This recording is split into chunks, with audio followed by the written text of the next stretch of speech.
ఎన్నికల సందర్భంగా ఆంధ్రప్రదేశ్లో చోటు చేసుకున్న హింసాత్మక ఘటనలను తీవ్రంగా పరిగణించిన కేంద్ర ఎన్నికల సంఘం విధి నిర్వహణలో నిర్లక్ష్యంగా వ్యవహరించిన పలువురు అధికారులపై వేటు వేసింది. పల్నాడు, అనంతపురం ఎస్పీలు బిందు మాధవ్, అమిత్ బర్ధన్లను సస్పెండ్ చేయగా తిరుపతి ఎస్పీ కృష్ణకాంత్ పటేల్ను బదిలీ చేసి శాఖాపరమైన విచారణకు ఆదేశించింది. పల్నాడు కలెక్టర్ శివశంకర్ను సైతం బదిలీ చేసి శాఖాపరమైన విచారణ చేపట్టాలని సూచించింది.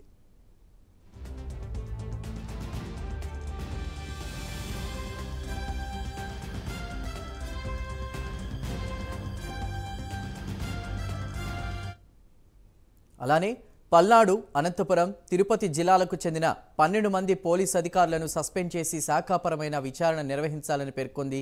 తిరుపతి జిల్లాలో DSP A Surender Reddy, special branch inspector K Rajasekhar, special branch DSP M Bhaskar Reddy, Alipiri inspector O Ramachandra Reddy suspend అయ్యారు.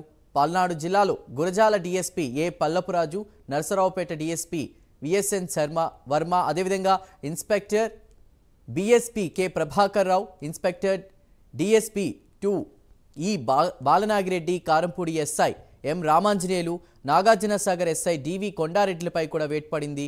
ఇక అనంతపురం జిల్లాలో Tadipatri DSP Gangaiah, Tadipatri inspector Murali Krishna suspend అయ్యారు.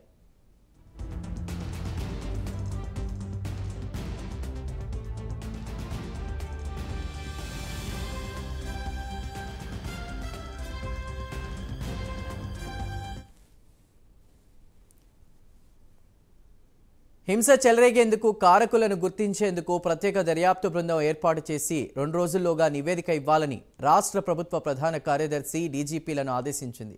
బాధ్యులపై ఎన్నికల ప్రవర్తన నియమావళి ప్రకారం ఛార్జిషీట్ నమోదు చేయాలని స్పష్టం చేసింది. ఈసీ ఆదేశాల మేరకు ప్రభుత్వ ప్రధాన కార్యదర్శి కెఎస్ జవహర్ రెడ్డి ఇక గురువారం ఢిల్లీ వెళ్లి ఎన్నికల వేళ చెలరేగిన హింసపై కూడా స్వయంగా వివరణ ఇచ్చారు.